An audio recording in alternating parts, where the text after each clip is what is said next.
Thank you, everybody, for your testimony. The Senator had to step out for a minute, and I get to jump in now since he's gone and ask a few questions as we all start to address the questions or address you.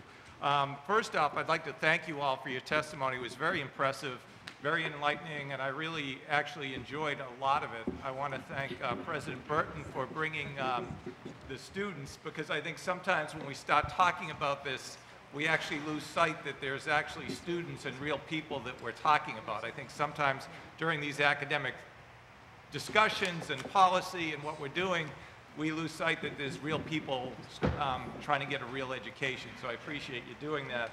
I also appreciate the statement you made about teachers and about the quality of education and how that we can't, as a society, and what we're hearing so much, especially in the national news, is the bashing of the teachers and the teachers' unions.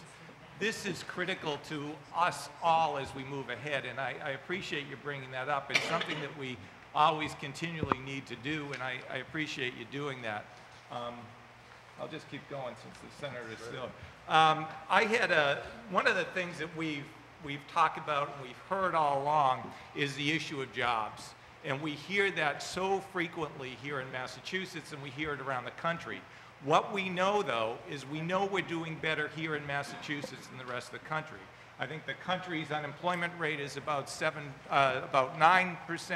9.2. Massachusetts is running about 7.2. And depending on how educated your population is, your employment rates or unemployment rates are even better. The district I represent, Metro West, has a very high level of people. Actually, I think we're running somewhere around 50% of the people have bachelor's degree in my district. We're seeing our unemployment rates around 5%, so 2% lower than that. And then we see people with bachelor's degrees. The real unemployment rate for people with bachelor's degrees in my area runs a little over 2%. So when we're looking at a national unemployment rate of 9%, and then we're looking at people with bachelor's degrees running around 2%, we know how important the bachelor's degree is, and we know how important it is to the Commonwealth and to our future, which sort of leads me to where I'm going with this dialogue here, is that one of the things that we need to talk about and we need to address is how do we get more students through the pipeline with bachelor's degrees. We know we don't have enough folks here in Massachusetts with bachelor's degrees. I know the Vision Project starts to look at that, and if you could address how do we get more students through. When we talk about college completion rates, one of the concerns is we don't want to cream the top and end up with fewer people with bachelor's degrees because our percentage was better. We need more people with bachelor's degrees in Massachusetts to drive our economy. So does anybody want to talk a little bit about that? Let me start with that, if I might, and then maybe Commissioner Freeland or President Corrett would have something additional to say about it. I don't quarrel with your premise, Mr. Chairman, that we could use more people more highly educated and that we could use more people with bachelor's degrees. But at the same time, I think there's a both-and proposition here. We have a number of employers asking for people to come out of post-secondary education with technical credentials that can often be achieved at the AA level. And employers are begging for people with skills like computer programming. I had a couple of employers say to me recently, I'd hire people right out of high school, out of career technical vocational programs if they could do contemporary computer programming, and I'd pay them high five-figure salaries. We recently saw a study in Florida which said that the graduates of the community colleges there who got technical credential degrees were out earning the bachelor degree winners by $10,000 a year.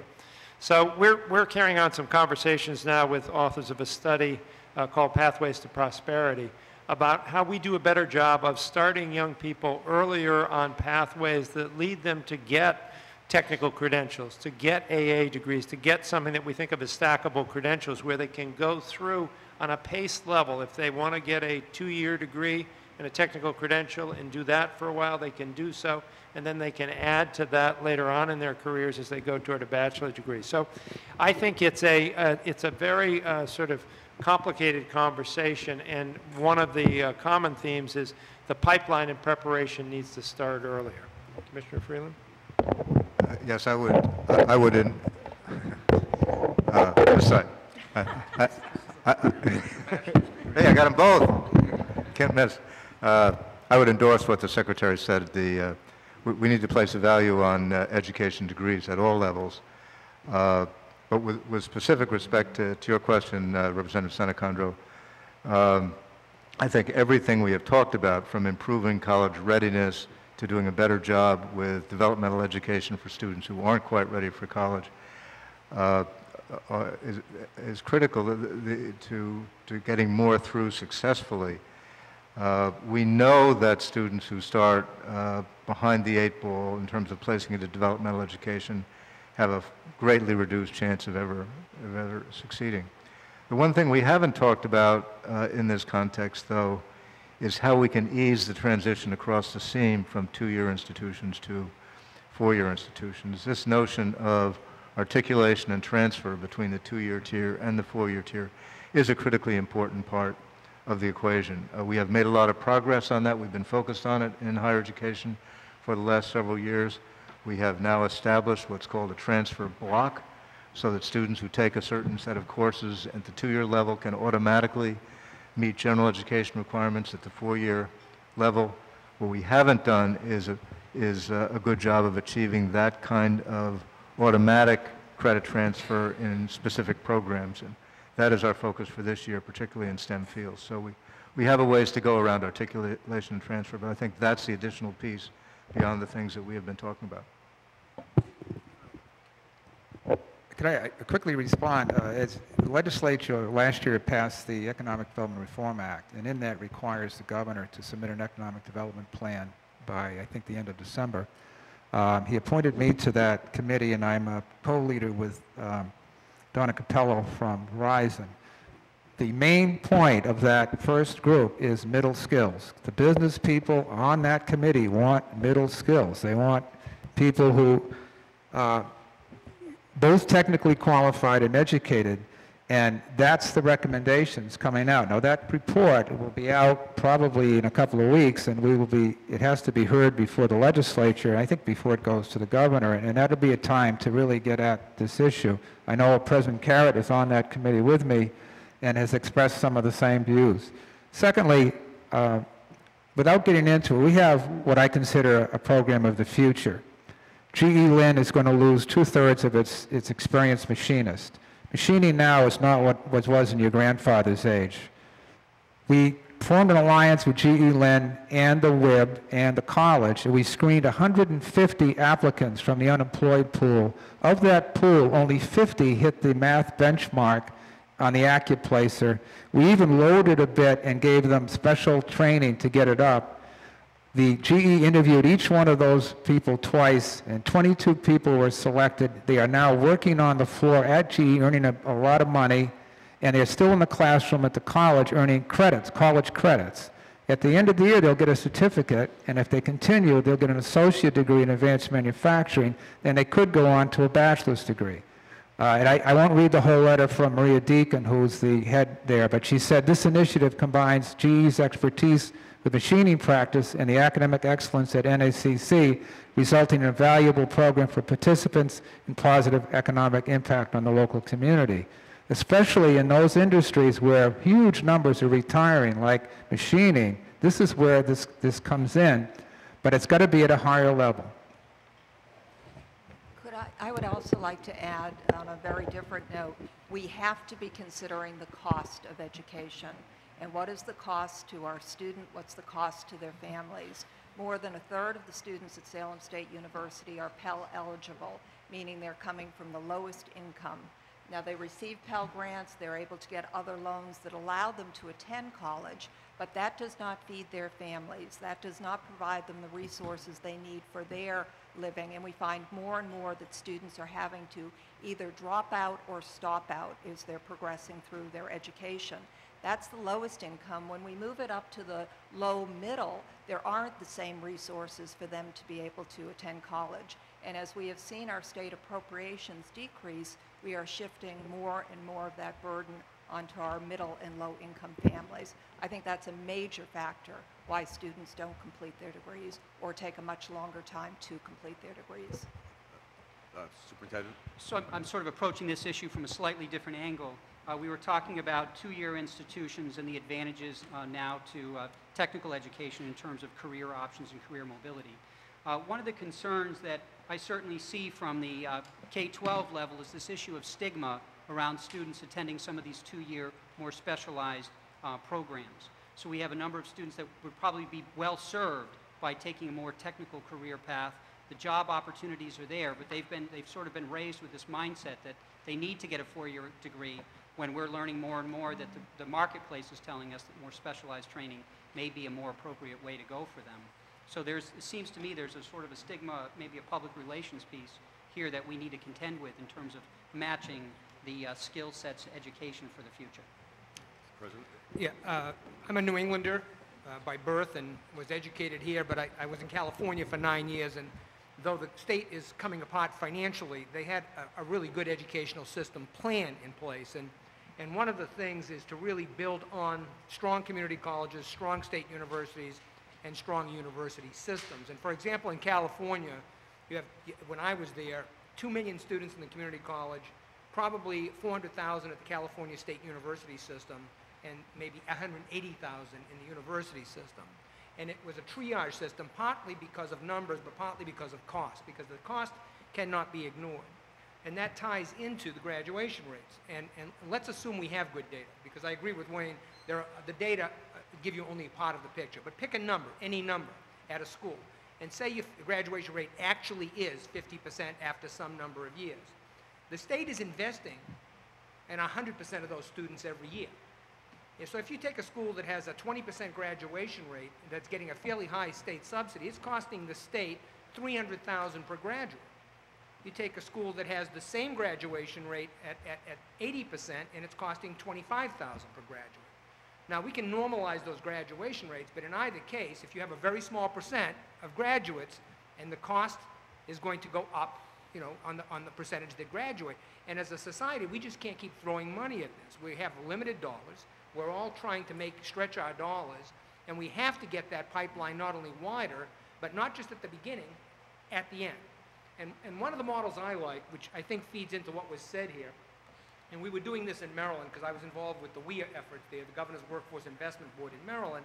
We would take a cluster like construction, where you have good jobs coming out of high school, good jobs coming out of being trained by the various training agencies, including the unions themselves in their training shops and some of the non-trade unions, great jobs coming out of the community colleges and the universities, and then graduate. And we could take an area like construction, and we could build a pipeline that says, hey, if you think you're going to be a third-class electrician or a third-class machinist, you could do that. But 4 years later, if you want to be a supervisor on the floor, maybe you need an associate's degree. And there's a way to come back into the pipeline, because many of us have, in an educational sense, matured at different times in our lives. And I think we find that we have different needs. And not everybody's going to go through the pipeline in the same way. And I say that because one of the key issues here is career awareness, particularly with the new immigrants of society. Those students whose parents never went to college and their neighbors never went to college, they don't even see, I don't care what career you're talking about, they don't see how to get from where they are to where they need to be. And career awareness is a huge part of this, which then ties into whatever educational piece you need to get to that educational pipeline. I think we know how to do it, we just don't do it very well. Most of the things we're dealing with here today, we know how to fix. And there have been models over the years that have worked well, but, you know, as I like to say as a scientist, entropy is going to win. We tend towards chaos. And it's very hard to get these things in place, scalable, and get us from point A to point B, unless you're very tenacious at it and use the tools very aggressively. I think the community colleges, state universities, the UMass system, you're all doing wonderful things. And I agree with the aspect that Secretary, as you stated, that the industry is driving more towards specific skill sets, so not necessarily certain degrees, 4-year degrees. But my concern is the fact that the college readiness aspect, which is one of the reasons I wanted to convene this, was the students not being prepared for their freshman year, which again, I think the vital resources, the few resources we have that we're expending in higher education for public and private, the higher education in the K through 12, the readiness issue, if we resolve it in the K through 12 area, helps us at the latter end when they're going to the higher education. The question I have, I really liked your concept about, is there a way that community colleges can work on a regional basis with the high schools to address, have better communication addressing the readiness as they enter the freshman year? But is there a role for the guidance counselors here to strengthen their role so that as the students are progressing from year to year, that they can better advise the Sure. student in the area? In my written testimony, I actually laid out a whole series of programs that are now common in public schools. Software programs, developmental guidance programs. They're comprehensive guidance services now, better than what, certainly when we were all students, that are very sort of time-sensitive, accurate, assist students through each sort of step of that developmental process. It's really amazing what's going on in public schools in terms of career awareness and college awareness and the kinds of services and supports that are available to students and the software packages that are available to support students and their parents as well. We have increased our fleet of career and college counselors in the school. In a comprehensive high school of 1,600 kids, we're up to 8 people doing that kind of work. It's so important, that career readiness and college education piece. It can't be dismissed. And the universities do reach out, and the colleges do reach out, but nowhere has there been, and I have had joint programs with Bunker Hill Community College over the years. I've had joint programs with North Shore Community College over the years. But what inevitably happens over time, shifts in administration and/or funding preclude the continuing of those kind of programs that work closely with schools. What my point on drawing a circle around places or even listing communities that should build a relationship with a certain college would put something to paper that would be a structure we could work from, so that when this transition in either the school departments, the K-12, or the higher ed units, those alliances are there. When funding is strapped, we still have those alliances. Or when funding is ready, it's known where to channel. Excuse me, Mr. Correct, do you have something, like any statements before you leave, or? No, I think I've said enough. Okay. We, Mr. Chairman? Additional needs, let me know, and I will respond by email or hard copy. And thank you again for coming here this morning, Mr. contributions. Mr. Chairman, Chairman, I think you've heard in several of us in our testimony ways in which we're trying to inject the career readiness into the preparation we do for people as they approach college. And I think this is an important national conversation that's going on right now. I think it's going to be embedded in the new assessments that are coming forward and the curriculum and instruction that will flow from them. I think we see it in, as Superintendent Dakin was talking about, in our best vocational technical schools, we see the application of knowledge in the curriculum and in the way in which instruction is done, where young people feel connected to careers in the work that they're actually doing to learn their academic subjects. So I say to you that this is a pretty high priority for us right now in terms of how do we do a better job, particularly within the limits of time and space that we have in conventional schooling, 6.5 hours a day at secondary school, 180 days a year. How do we stretch those boundaries to allow for internships, to allow for real live experiences that young people have that connect them with the fabric of careers and what it really is like to work in particular disciplines and fields. And that in turn has a motivating effect in terms of doing their academic work. So all of this is subject to exploration and thinking on our part. We're trying to do as much at connecting faculty and students and guidance counselors to careers as we possibly can.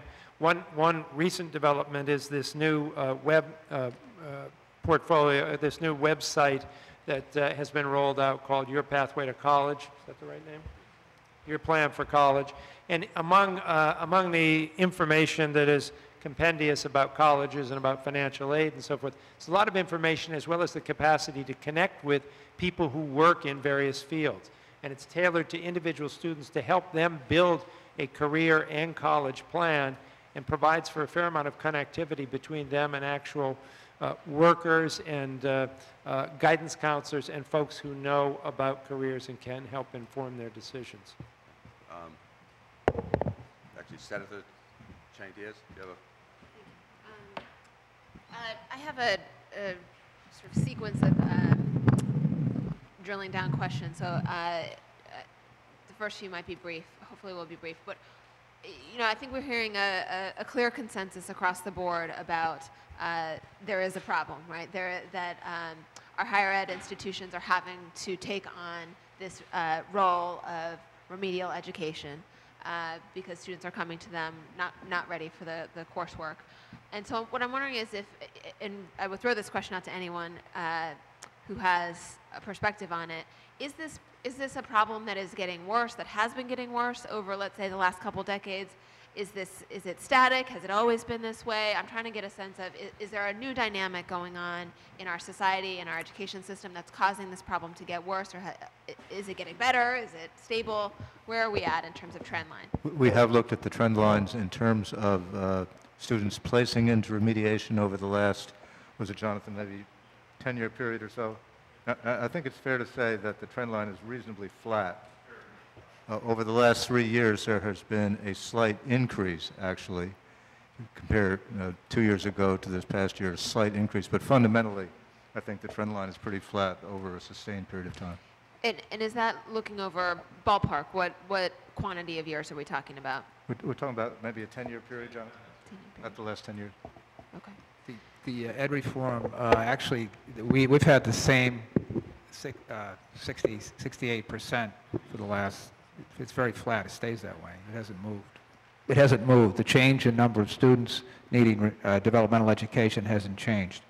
It's still where it was 8, 9, 10 years ago. And by the way, it's expensive and we don't get money to pay for it. There is, the other thing I'd say, Madam Chair, is that we are engaged in an important conversation and need to dig deeper ourselves on this question of how we make judgments about who needs remediation, what instruments we use, how those instruments connect or align with the MCAS tests that we currently use, how those instruments will align with any future assessments that we have in mind adopting, and whether we're doing the right calibration. I think it's fair to say that there is a need, there's no question there's a need, but there may be some issues with respect to alignment and how we assess college readiness or the need for remediation. So we're looking at that as well. To that point, particularly I would throw this question out to the superintendents, what are the metrics that you're using within your own systems to do tracking of students from year to year to identify who's on track to be prepared for college and career and who is in need of additional services and attention?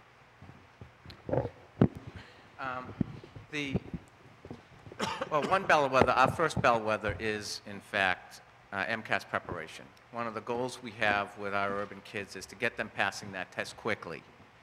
We have implemented advanced placement programs and pre-advanced placement programs to stretch the top. And the top goes out prepared all the time.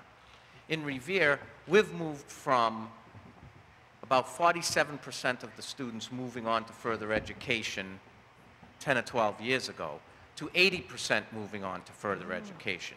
A grand question is, for everybody, those students are moving on because there are no jobs that they would have traditionally moved into. 30 years ago, there were jobs for people to matriculate to in manufacturing, in industry, and they went and they made a comfortable living. That's not true anymore. We know we need bachelor degrees in students. That being said, the additional 30%, 40% of the students we're moving on, they're going through a core curriculum that challenges them, per se, but at every stage of our transition, we face the same problem that college freshmen face. And unless we address that and head it on with a different kind of thing to do with those other 30% who may not be ready, then we're still going to be spinning our wheels. Most of the kids that track through our pre-AP program and higher honors program don't have trouble transitioning to college. It's the others who, over the past ed reform years, let's say, that we move on to college because they were forced to take rigorous curriculum. They are still a leg behind some of our pre-AP and AP students. Those kids move to college. They haven't been provisioned in the K-12 system like they need to. we have to think of it as a K-14, K-16 system and not segmented. Commissioner? Yeah, through the chair, thank you. You know, I don't want it to be lost on the committee, and it's actually a little bit of a puzzle in light of the flat rate of remediation, that the productivity, if you will, the success of the K-12 sector, particularly as measured by 10th grade MCAS results, has just been a steady climb for over a decade. We're at the point where, if you went back to the late 90s, and these are an apples-to-apples comparison, you would have seen roughly a quarter, and it will differ whether we're looking at math or whether we're looking at ELA, but the magnitude is roughly the same. You would have seen about a quarter of our student population reaching the standard of proficient on the 10th grade MCAS test. As of last spring, that rate is 75% in math, over 80% in English language arts.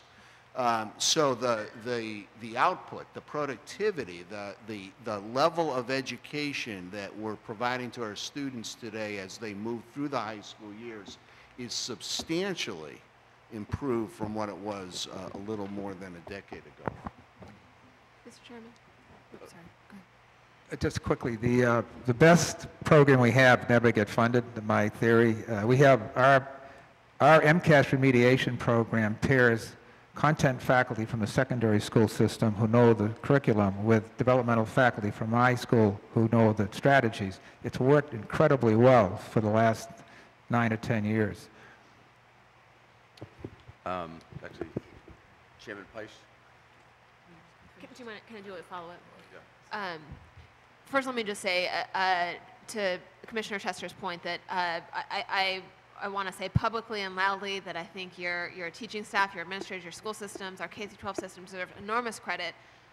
Not that we should be satisfied with the level trend line, but given the larger social context within which you're working and the continuing wealth divide that we're grappling with in this country, I think that constitutes an accomplishment, that the trend line is flat rather than worsening. I would like to kick the question over to the higher ed side of the table. That I hear from the K-12 system that MCAS is really the primary metric that you're using to measure progress toward readiness. Is there a different metric that you wish that the K-12 system would use? Do you find that to be a relevant metric once the kids are walking in your door? Well, as I mentioned in my testimony, we do use a different measure than MCAS. In fact, we're prohibited from even knowing the MCAS score of students as they apply to our public system. We use this Accuplacer test and have been doing so since 1998. And by and large, our faculty have found that to be a fairly satisfactory test in terms of placing students into remediation or into credit-bearing courses. But it is a different measure than MCAS, and I think one of the things that we are most concerned about is both the alignment of those metric systems and the alignment of signals to students.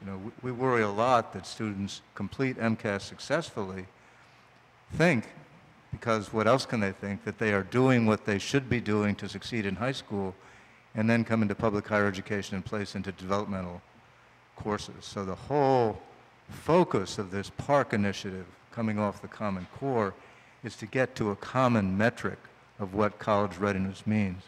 We need to do a better job defining college readiness for our K-12 colleagues, and then we need to build a pipeline that begins in the lower grades, because it does really start very early on and have touch points all along the way as to whether or not the students are on track, so that we know when a student finishes high school through the common metrics that they're college ready or not. That's something still to be put in place. If I might just quickly on that, that's what I meant by something that we need to focus on a little bit more deeply. This legislature took action to prohibit MCAS scores from following students through their transcripts onto college. And that frankly was done, I think, in the early days when there was some uncertainty about MCAS, but now that MCAS is a well-established tool And we have some indicators of its predictive value, and its predictive value is pretty good when you get to the level of proficient and advanced in terms of predicting college success. So I think that we're in an awkward position here because we may be on our way to a new set of assessments that is going to put a new metric that's going to run from secondary school and tell us about college and career readiness. But in the interim, you know, it might be helpful if we were relieved of the prohibition on looking at those MCAS scores so we could begin to do some more analysis of its predictive value and its alignment, and maybe reduce somewhat the burden of testing that falls upon students and the dual set of signals that's going to people in secondary schools. We have a lot of secondary schools and school systems now thinking, well, maybe we should add Accuplacer to our testing regimen in high school so we can better predict whether or not these students are going to need remediation. It's a logical conclusion to draw, but it's extra testing, extra cost, extra burden on faculty and students, and wouldn't be necessary if we had an integrated continuous longitudinal measure, which we're working toward. Chairman Peiss? Thank you. After listening to all of your testimony, I have a fair number of questions, but in the interest of time, I would just like to focus on one area, and that is, and correct me if any of the assumptions that I state here are the result of drawing a wrong conclusion from what you've said. I've heard a lot about the alignment between K-12 and higher ed, and the inference being that therein lies the problem. But I'm wondering, based on what some of you have said, if the problem may be that there has not been enough focus on those students that I believe Superintendent Dakin referenced, who are not, for whom maybe a college is not the appropriate route. And I'm particularly struck by the fact that I think I heard the higher ed people say that with respect to the four-year institutions, that the number of students needing remediation there is relatively low. I think at the UMass system it was negligible, and at the state universities, very low percentages, so that it's really at the community colleges where I suspect we're seeing lots of students go who in the past may not have gone on to a higher education, maybe went the trade school route. I think we have a real challenge here, and that I have no doubt that low expectations lead to low performance. So I think we don't want to run away from expecting that all students are capable, or many students are capable of achieving very high academically. But I think possibly in pursuing that, we have maybe done a disservice to some students for whom that is not the appropriate route. And I have heard, not just from Superintendent Dakin, but from others, concern about the inability of students to access the vocational schools because they are now drawing a broader mix of students than they did traditionally. So I just wonder what the reaction is of the higher ed people to the issue of getting students, particularly at the community college level, for whom maybe a different K-12 path might have been more effective. Well, I'm happy to start. I share your perception. I believe that we have potentially done a disservice to many students by promoting the idea that everybody needs to get a college degree, and really everybody maybe needs to get a baccalaureate degree. This is America. Everybody can be president. Every family wants the best for their daughter or son. And so we may encourage expectations and aspirations which are not appropriate for some students. I think that's one of the take-home points from this Pathways report that Secretary Revel refers to, that we need to promote the idea that there are multiple dignified pathways to contribute to the world, and not obsess that there's only one way to succeed. And I don't think we've done a great job of that in higher education.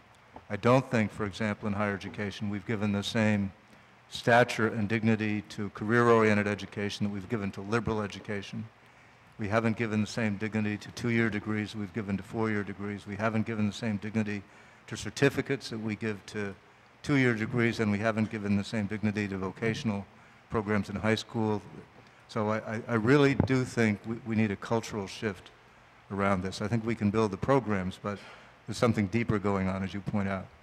We have given 450,000 people in Mass have taken workforce non-credit courses from our 15 institutions over the last 4 years. We do a lot of that. I'm getting mixed messages, though. President Obama stood up and said we need 5 million more college graduates by 2020 to get back to first place in the world. We've dropped to 12th. Other people say, no, we don't need more college graduates. We're tracking people the wrong way. I can tell you what business is saying. 60-70% of the jobs they will advertise will require some sort of post-secondary credential. Now, in the next 5 to 10 years, I think we are doing our students a disservice not to focus on that. Even the technical jobs, like this one at GE Lynn, it's all computerized. They have to know math. They have to know systems analysis.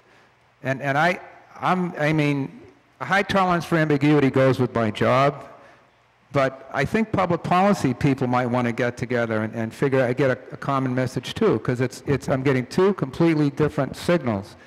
A third of the students from Lynn Tech and Essex Aggie come to North Shore Community College. They bring their degrees. Many of them have done well in MCAS, and now they have an associate degree. They can go back and get a trade. They can go on to more schooling. They can do all of those things. The trouble with some of the trades is that once you're in it, you're limited. That's why I like the degree piece of this.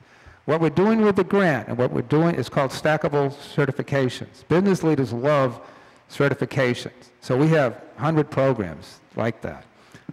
And I think we got to find some middle ground, Representative. I think the coherent message for me is the one that Commissioner Freeland was outlining, which is I think as we look to future employment, we can pretty much guarantee that most jobs are going to require some level of post-secondary education. Our mistake is in making college degrees synonymous with a 4-year liberal arts degree. That we've built this equation in our national discourse in the standards movement. We've said equity constitutes preparing everybody to be successful at a 4-year liberal arts degree. And that's a very narrow definition of success. And I think the Commissioner was quite right in saying we need a cultural shift to legitimize other pathways. And the legislature and your committees can play a leadership role, as the governor hopes to do, in sort of clearing the space for us to have that conversation and to build those pathways from earlier years in school that track toward, not only track toward jobs, but are a more motivating, engaging education in the process. You know, one of our biggest problems in our secondary schools in the Commonwealth is boredom, right? We want young people engaged and excited about, motivated, and feeling hopeful about what they're learning and its relevance to a promising future for them. And I think we can see the way to that if we look carefully at what we're doing in vocational technical education. And we need to adopt some of those ways and means, connect them with careers, not worry about whether they're right off the bat going to do 4 years. They may do 2 years. They may get a technical certificate, and they may go on to do 4 years in the long run. But we need to clear the space to legitimize that as a route. In my urban silo, which is no different than other urban silos, 30% of our students are in classrooms and are not age appropriate. So when it comes time to think that every student after finishing grade 12, when we still are left with immigrant populations in the hundreds in each of our districts that are 20 years old and going into a junior or senior year, we have to start looking at a system that says every kid can't be fixed in the traditional K-12 mode if we're going to push them on to college or 2-year or 4-year. We have to start not feeling it's a sin that some kids need remediation beyond grade 12. We know the fulfilled requirements. We know that they are better served going on in school. We know they need more work, but it's difficult to keep 20-year-olds in high schools with 15 and 14-year-olds or 21-year-olds. So there's a dilemma here that's growing as our immigrant populations grow, and in the urban centers they are growing to great numbers, to figure ways on how to mold the two societies together, especially age of students in schools, and the problem that it bears upon thinking that just because they finish time, that they are ready. They're not age appropriate to stay in our schools. We need a place for them to matriculate to. Thank you. I think that not only are the immigrant students fall into that category, but I think many of the special education students have similar issues with respect to too old for high school, but where do you go? I'd like to thank you for your responses. I think that this is something that really needs some attention, and I think the challenge is going to be to not revert back to what I think was the problem that many of us were trying to solve, which was assuming that certain populations automatically got tracked into certain careers that often didn't go beyond, didn't match their capabilities. So I thank you, and I think this is a real challenge that will take a lot of time and energy to resolve. Representative Atkins. Thank you. First, I wanted to start with a comment to President Burton. I am one of those students that probably got counted out in a lot of occasions because my education came in spurts. But what I wanted to say in this whole discourse, we are not talking about the biggest resource that we have, which are the students themselves. And I learned this. This came to a reality for me when I taught at Middlesex Community College, and I was teaching a U.S. government class, following the curriculum that the teacher on sabbatical had left, starting with Locke and Hobbes. Sure, kids in community colleges are really interested in that, and then working up. And then I thought, I did an evaluation on how I would have taught the class differently, and I would have started with setting kids up in teams, because what kids don't get at community colleges is community. They run back and forth and work. They barely have friends in class. They don't get the intellectual stimulation. They don't get the training of working in a democracy, working with people who English is a second language. And I would have set them up in specific teams that taught them that. And we would have started with the newspaper each day and then taken those issues and then gone back, show them how the reporting is different in each paper, then go back to, these people have been thinking about this for a long time. Back to Locke, back to Hobbes, through Adams. Then it becomes more relevant to why they're doing that. We had teachers in Concord High School before the MCAS, Superintendent Dakin, who when they taught German history, you went to the classroom listening to Wagner, and you read poetry, and you read, so you got a sense of, this teacher could tell you why their political system was reflected in their music. And so you were educating, and you can do that with STEM. You can do that with, because I try to read fiction around whatever I'm working on at a particular moment, just to get the stories of the people who are, get the literary point of view of what's happening in that area.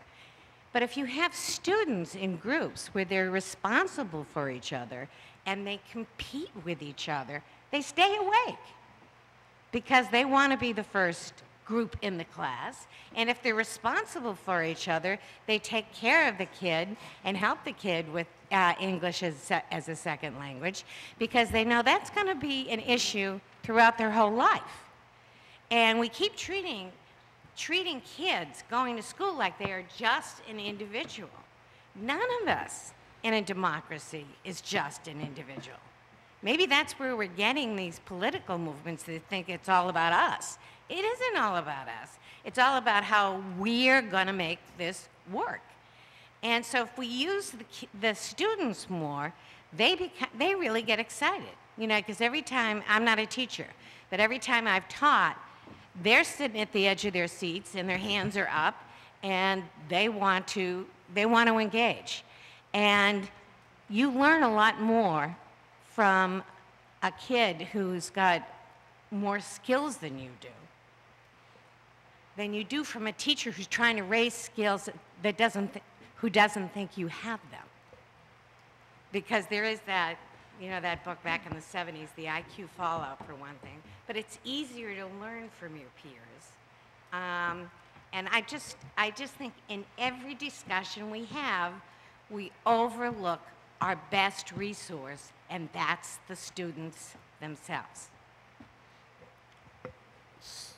Senator Donahue? Thank you very much, and I'll be brief. I do want to thank the panel for coming and testifying today because it's been very helpful, particularly, I think, giving us an opportunity to look at education in the Commonwealth from pre-K through 14, 16, you name. I think that's how we have to look at it. My question is a little bit in furtherance of the issue of the unpreparedness particularly when we're seeing students come into the community colleges and so forth. And I think this is a follow-up to what Superintendent Dakin had mentioned. You mentioned that you're hearing from middle school that they're not prepared, from elementary, and from high school they're not prepared, coming from the middle schools.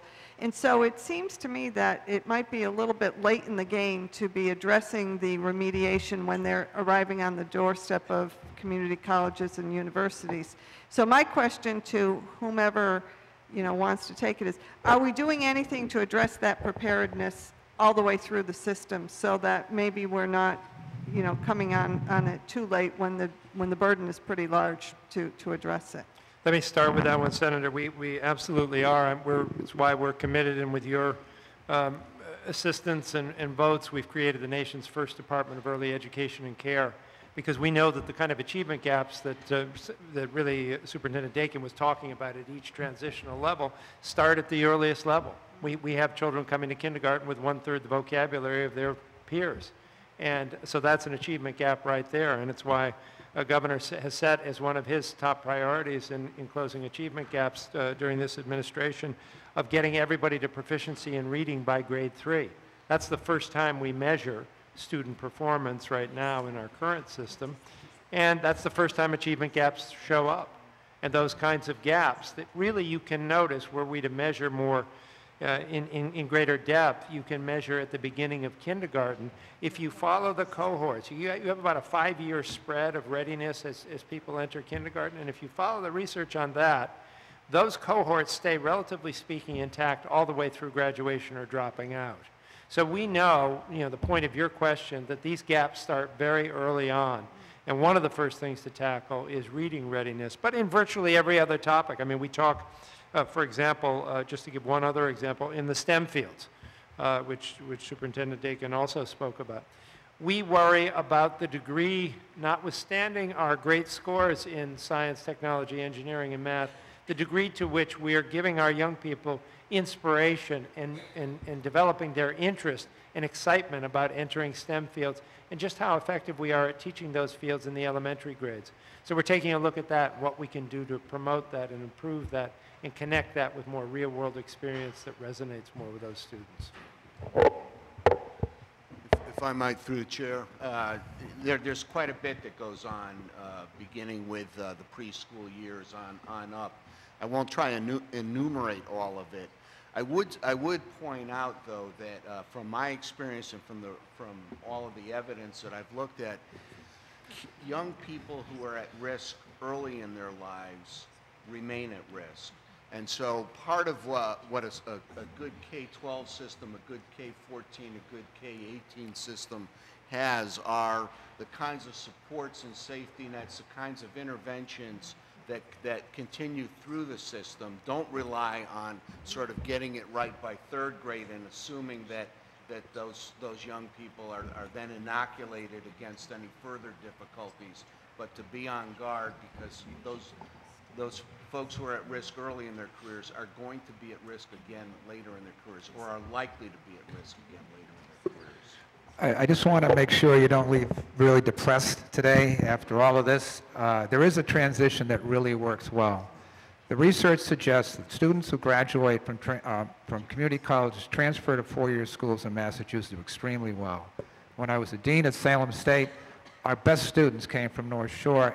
We transfer 350 students to Pat School every year, and they do extremely well. So that's one transition that works. And remember, over half of the students in the Mass Community College system are in liberal arts transfer. The second point is on the role of hope in succeeding. We have added what they call labor market payoffs to all of our programs. They're called career maps. So any student coming in, whether you're a displaced home worker with no degree or coming to machine, you can see how you can get to a labor market payoff, which is a job.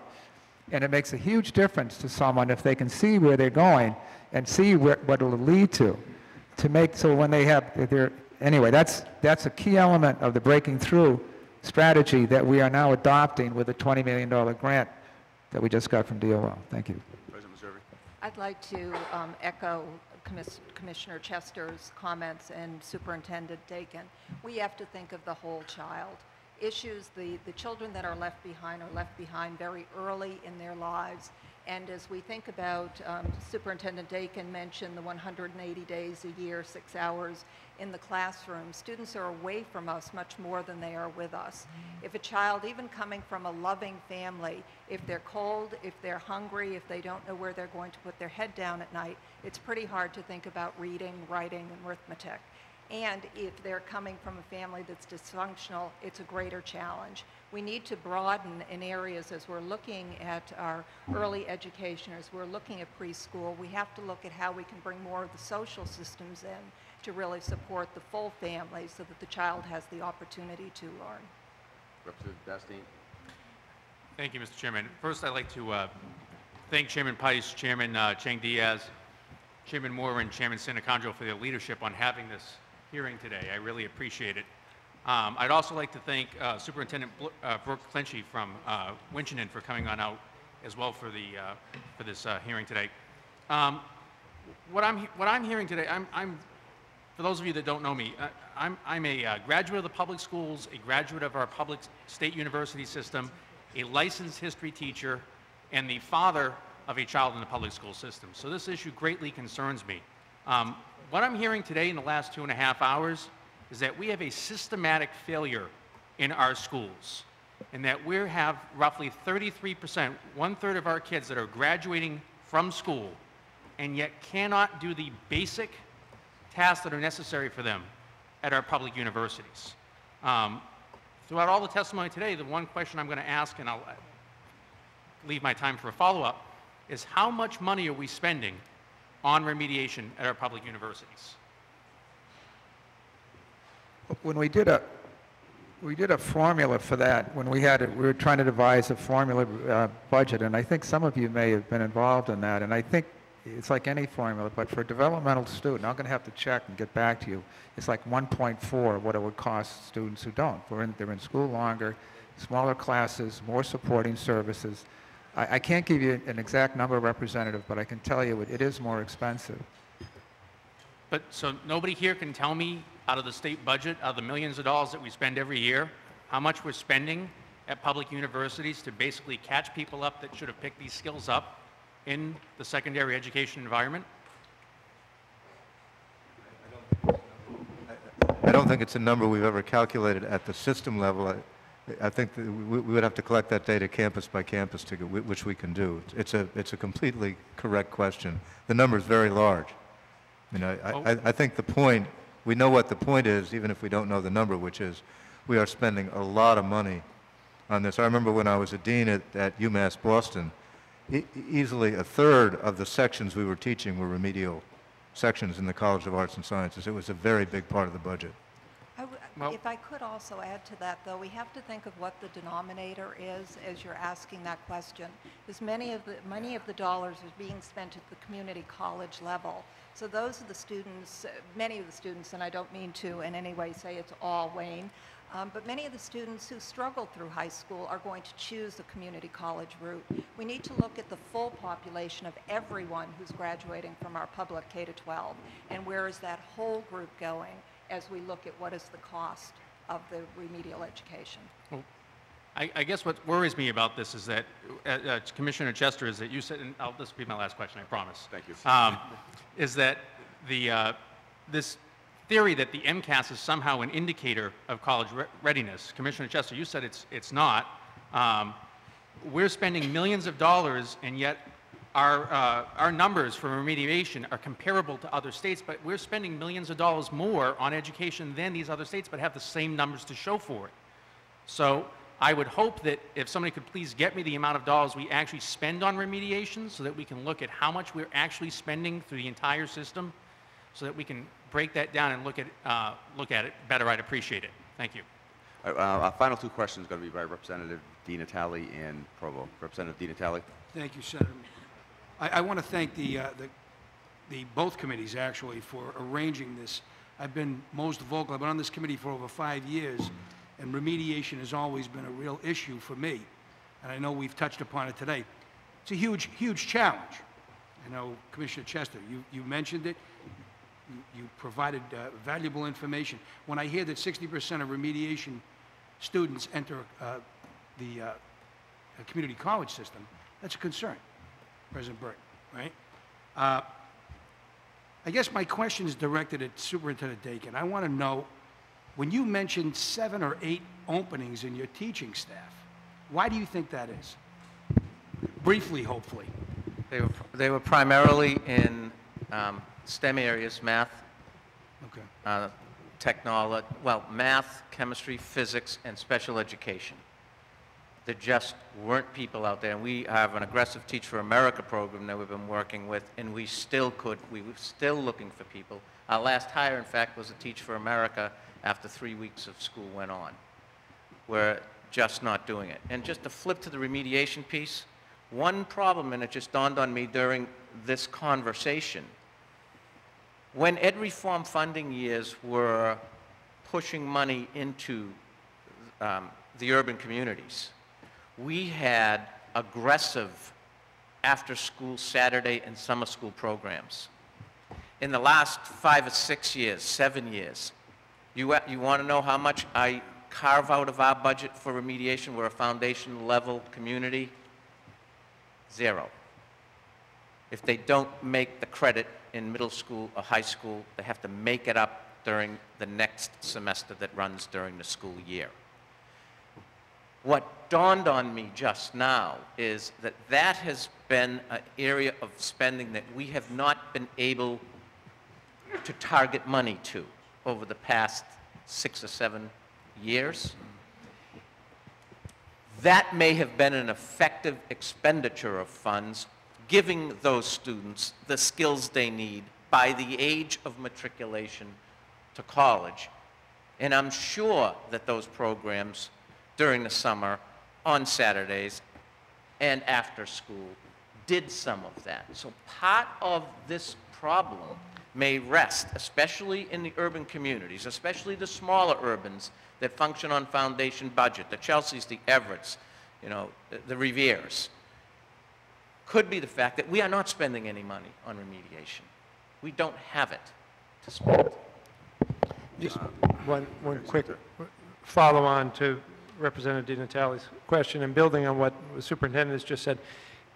Part of this is part and parcel, if you think in a larger way, of the overall paradigm that we have in education, that we have a one-size-fits-all system, and we attempt to close these kinds of achievement gaps that I talked about earlier that show up in kindergarten by giving everyone at best the same treatment and the same length of service in the school system, when clearly to close achievement gaps and prepare everybody for college, it's going to take some children longer than others, which is why we are involved with your support in the Expanded Learning Time Initiative, which is why if we contemplate a 21st century education system, it's going to have to differentiate between children and give each child what he or she needs to get college ready, rather than assuming they'll all need the same amount of instruction and the same kind of instruction. We're going to have to move to a more differentiated kind of school system. President Meserve, I believe you really hit the kernel of the problem. And it's one that you can't solve by legislation, and that is, you have them 6 hours, they go home to what? That's the problem, as far as I'm concerned. I've been married to a teacher, she just retired after 36 years. Talks about children in 4th grade reading at a kindergarten level. I don't know if you can blame anybody for that, but that's a real problem. And it just continues, it just escalates. So, discipline, is that an issue in your schools? Discipline is not. All right, again, at the risk of being anecdotal, I'm telling you stories that I hear where the students are telling teachers to shut up, basically. Send them to the principal, and that's only, your school is only as strong as that principal. The principal is not dealing with it, in some cases. How do you respond to that? Superintendent Dakin. I'd encourage you to come to Revere High School. We do not have a discipline problem. The halls are sacred. The lunchroom is sacred. Students move about the campus in gentlemanly and ladylike manner. That's a tribute to the principal. There's a focus on what we're doing. They know what they're there for. The trouble is we need more time with some of them. Some of them are academically deficient, not because of their ability, rather because the amount of time we've had to school them. We need more time with them to catch them up, especially urban kids, children of poverty, and children that have moved into our communities in great numbers from all over the world. Commissioner? Thank you, through the chair. Just a couple of points in response to Representative. One is on the MCAS. I just want to be clear on the statement I made earlier. And I did say, and it is accurate, that MCAS was not designed to be a measure of college readiness. It wasn't designed to be a college readiness assessment or a placement test, which is what AccuPlacer is. The fact is, and we've done this research, the fact is that the higher a student scores on that test, the less likely that student is to be placed in a non-credit bearing course in our public campuses, to the point where students who score advanced are almost never placed in a non-credit bearing course. Students who score proficient, I'm looking at the data in front of me, have some likelihood, but it's a slim likelihood of being placed in a non-credit bearing course. It's students who score in the lowest category, the needs improvement, who are the ones who are most likely. So it's very clear that the stronger you perform on that assessment, the more likely you are that you're ready for college or career. It's a pretty strong relationship in that regard. On the issue of time, one of my regrets on the extended learning time program that the state funds is that none of the proposals that we've received to date have been for a re-engineered calendar. They've all been for taking the traditional 180-day school year and extending the length of the day. There's a lot of evidence that particularly for students from lower income backgrounds, where their families are less likely to be sure that they're in enriching programs in the summer and so forth, there's a lot of evidence that the kind of slippage and achievement gaps that we see are tremendously reinforced in the 2 to 2.5 months off during the summertime. The last point I'd make in regard, because we've covered a lot of territory in this hearing, and I certainly appreciate the focus on this area. In regard to the teacher vacancies that Superintendent Dakin referred to, one of the pieces that we need to look at, and I'm looking forward, Commissioner Freeland, to this discussion in regard to the study of teacher preparation, is the alignment or lack of alignment between who we're preparing our prospective teachers, what subjects we're preparing them to teach, and where the need is. And the fact is that we have an oversupply of teachers in certain areas and an undersupply in other areas, and it's no accident that the areas that Superintendent Dakin identified are ones that we see as shortage areas statewide. Representative Provo. Thank you. I have a question that I direct initially at Secretary Revel. I've heard it argued persuasively that the STEM model should be reconfigured as a STEAM model with the added A standing for arts. And I'm particularly concerned that we're discouraging a lot of talented students from concentrating in these areas because the subjects are taught in a way that convinces them that these disciplines are 100% quantitative and 0% creative, and they don't, especially girls, get any insight into the fact that most of the great advances in math and science and technology have resulted from leaps of the creative imagination. Would you support a refocus from STEM to STEAM, and do you think it would provide the inspiration to which you alluded previously in your testimony? Well, I argued strongly, for example, Representative, for the inclusion of an arts requirement in the Mass Core, and that was ultimately adopted by the board. And so I'm very much in favor of that. I think the fact that we're not doing as much in the arts these days is another symptom of the problem that I described earlier. We're now, after all, asking schools to do what we never asked them to do before, which is to get all of our students proficient in English and in math and in science, when before it was perfectly acceptable to get only some of them to proficiency. So it's taking schools more time to do that job of getting all of them to proficiency. We still haven't fully succeeded at that. And we haven't changed the amount of time we allot to school. So the time spent on ELA, math, and science is driving out and narrowing the curriculum and coming at the expense of the arts. So I am a 100% believer that the notion of arts and creativity, we did a whole task force on 21st century skills as part of the Board of Elementary and Secondary Education's work a couple of years ago, and one of their chief findings was this whole notion of creativity, thinking outside the box, of problem solving, things that we hear all the time for employers were deeply relevant. So I don't know about changing the language. That's a packaging question. That's kind of a marketing question. But the focus of creating a meaningful place for the arts and for creativity in our curriculum is something that we absolutely have to do. Representative Sullivan, what's that? First of all, I want to say thank you to the panel for the spirited discussion. It certainly has been spirited. I'd just like to throw this out here. We've been talking about time and the involvement of students, and what just keeps coming back to me is the fact that when we start talking about urban schools, one of the things that seems to be maybe lacking is some cohesiveness, wraparound services that not only does it provide those fundamental things, whether it's meals and directions and role modeling, those are the critical things that I think that when in an urban area that you're going to see make a difference.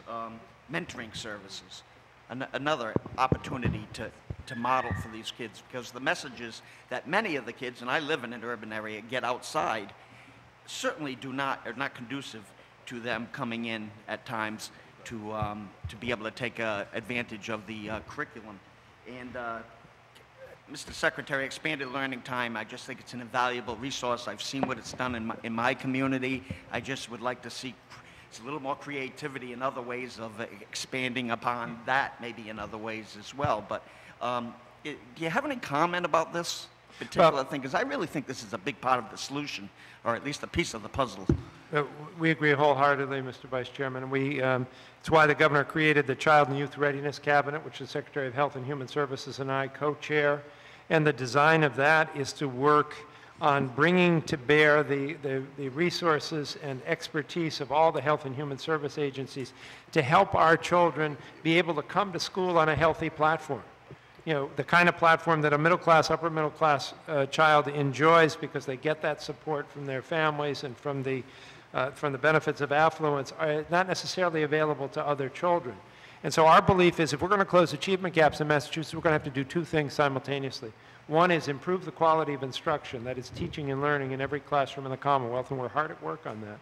But at the same time, we're going to have to ensure that all of our kids attend school in the first place, because you can't benefit if you're not there, and are capable of being attentive when they're there, because the basic human Maslow's hierarchy of needs have been attended to. And so we're doing that in a variety of ways. One example I'll mention is we've identified 34 chronically underperforming, non-improving schools around the Commonwealth.